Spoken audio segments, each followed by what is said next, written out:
Kagulat World. Buong Rusya ginulat. Hindi pa man natatapos ang selebrasyon sa makasaysayang comeback ni Alex Ala, isang panibagong lindol ang yayanig sa Abu Dhabi, mamayang 9 p.m.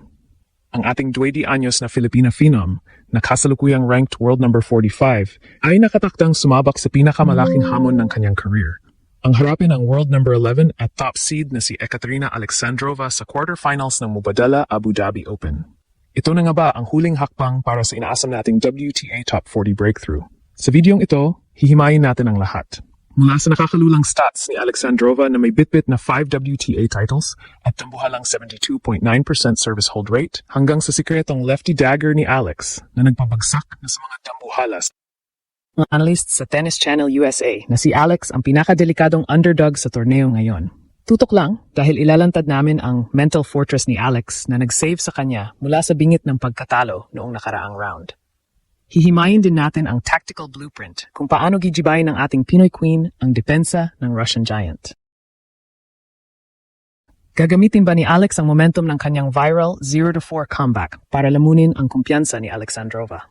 At huwag kayong alis, dahil sa dulo ng videong ito, ibibigay namin ang aming fearless forecast. Isang matapang na prediksyon kung bakit sa tingin namin ay muling magugulat ang buong Russia sa bangis ng dugong Pinoy. Mula sa heartbreak ng Australian Open tungo sa posibleng Grand Slam level na tagumpay sa UAE, ang laban na ito ay hindi na lang tungkol sa puntos. Ito ay tungkol sa legacy. Habang ang libo-libong OFW sa Abu Dhabi ay naghahanda ng gawing Little Manila ang stadium, handa ka na bang sumigaw ng laban, Alex? Huwag kukurap dahil ang revolusyong ito ay live, mainit at handa ng manakop ng world stage. Siguraduhin na nakasubscribe ka na para sa ating 9 p.m. live updates. Ito ang ginulat ang mundo kung saan ang bawat palo ng Pinoy ay ramdam ng buong mundo. Buong mundo nakatitig. Habang papalapit ang alas 9 ng gabi sa Pilipinas, isang dambuhalang tensyon ang namumuo sa Zayed Sports City sa Abu Dhabi. Ang ating 20 anyos na Filipina warrior na si Alexandra Ala, na kasalukuyang nasa kanyang career high na world number 45, ay handa ng harapin ang isa sa pinakamabigat na hamon sa kanyang buhay. Ang world number 11 na si Ekaterina Alexandrova. Hihimayin natin ang context ng laban na ito. Ito ay hindi lang quarterfinals. Ito ay isang collision course sa pagitan ng hilaw na talento at veteran power. Si Alexandrova ay hindi basta-bastang kalaban. Bitbit niya ang 5 WTA singles titles at ang reputasyon bilang isa sa pinakamatitinding server sa tour.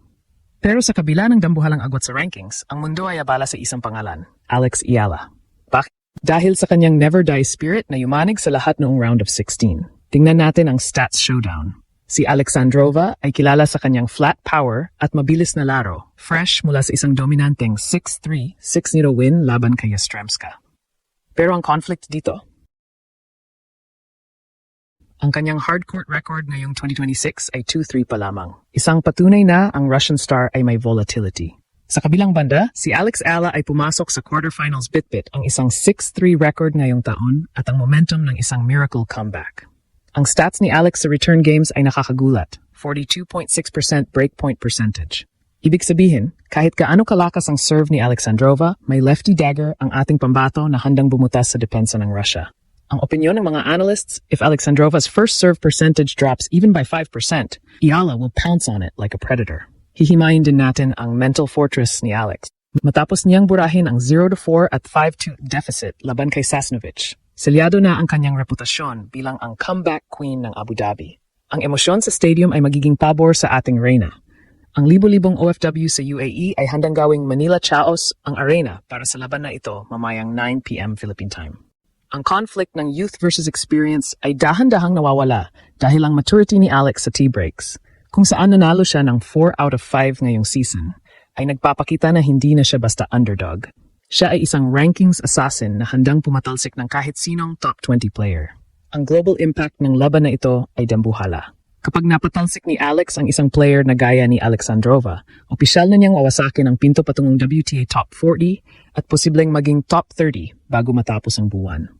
Ang Tennis Channel USA ay nakatutok at ang buong Russia ay naka-alerto. Sinasabing ang bawat palo ni Alex ay hindi lang puntos, kundi mensahe na ang Southeast Asian tennis ay narito na upang manakap. Habang ang bawat Pinoy ay naghahanda ng kanilang kape para sa late-night vigil nito, isa lang ang sigaw ng mundo. Ang revolusyon ni Alex Ala ay hindi na mapipigilan. Sa quarterfinals ng Abu Dhabi Open, hindi lang lakas ng palo ang labanan. Ito ay isang matinding tactical chess match. Hihimayin natin ang laro ni Ekaterina Alexandrova. Ang Russian giant na ito ay isang high-risk, high-reward player. Mahilig siyang pumatay ng bola ng maaga, on the rise. At mayroon siyang matinding flat ground strokes. Ngunit dito papasok ang Ala strategy. Ang sikreto para talunin ang isang gaya ni Alexandrova ay ang consistency and variety. Sa ating malalimang pagsusuri, nakita nating hirap ang Russian veteran sa mga bolang may heavy topspin at pabago-bagong pace. Dito gagamitin ni Alex ang kanyang lefty advantage. Ang bawat cross-court forehand ni Alex ay tatama sa backhand ni Alexandrova na may matinding anggulo. Isang anggulong magpilit sa Russian na lumabas sa kanyang comfort zone. Dito na tayo sa service pressure. Alam nating si Alexandrova ay may hammer serve. Pero alam nyo ba na siya rin ang isa sa may pinakamataas na double fault count kapag napi-pressure? Ito ang kailangang i-exploit ni Alex. Sa aming tactical view, kailangang maging agresibo si Alex sa kanyang second serve returns. Kung magagawa ni Alex na ibalik ang bola ng malalim at mabilis sa paa ni Alexandrova, mawawala ang rhythm ng Russian star. Ang conflict dito, si Alexandrova ay sanay na dinidiktahan ang rally. Pero sa bilis ng paa ni Alex Ayala, mapipilitan ng Russian na humanap ng mas matitinding anggulo na madalas nagresulta sa unforced errors. Hihimayin din natin ang conditioning factor. Ang laban ay gaganapin mamayang 9 p.m. Philippine time sa ilalim ng mga ilaw ng Abu Dhabi. Sa ganitong oras, ang hangin at temperatura ay nagbabago at dito masusubok ang stamina. Nakita natin ang iron lungs ni Alex sa kanyang huling laban. Bumubulusok pa rin siya kahit lagpas 2 oras na ang bakbakan. Habang si Alexandrova ay kilalang mabilis mapagod sa mga gritty three-setters, si Alex naman ay parang isang endurance machine na lalong tumitindi ang laro habang tumatagal.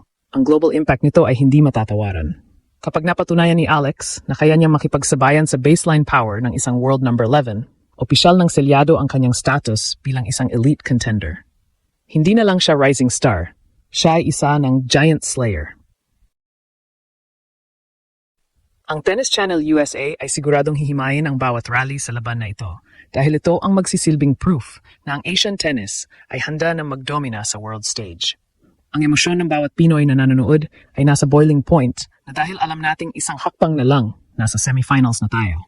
Dito na tayo sa ating fearless forecast. Bakit muling magulat ang Russia? The momentum peak. Galing sa greatest comeback ng torneo, ang kumpiyansa ni Alex ay nasa langit. Lefty nightmare. Hindi sanay si Alexandrova sa bigat ng spin ng isang kaliwete na gaya ni Alex. The 9 p.m. Magic sa prime time ng Pilipinas, ang global prayer at suporta ng bayan ang magsisilbing hangin sa ilalim ng mga pakpak ng ating reyna. Ang aming prediksyon, isang epic 3-set upset. Maaring makuha ni Alexandrova ang first set sa lakas ng serve, pero ang puso at talino ni Alex ang mananaig sa huling 2 set. Ang revolusyon ay lalong nag-aapoy. Handa na ba kayong saksihan ang kasaysayan?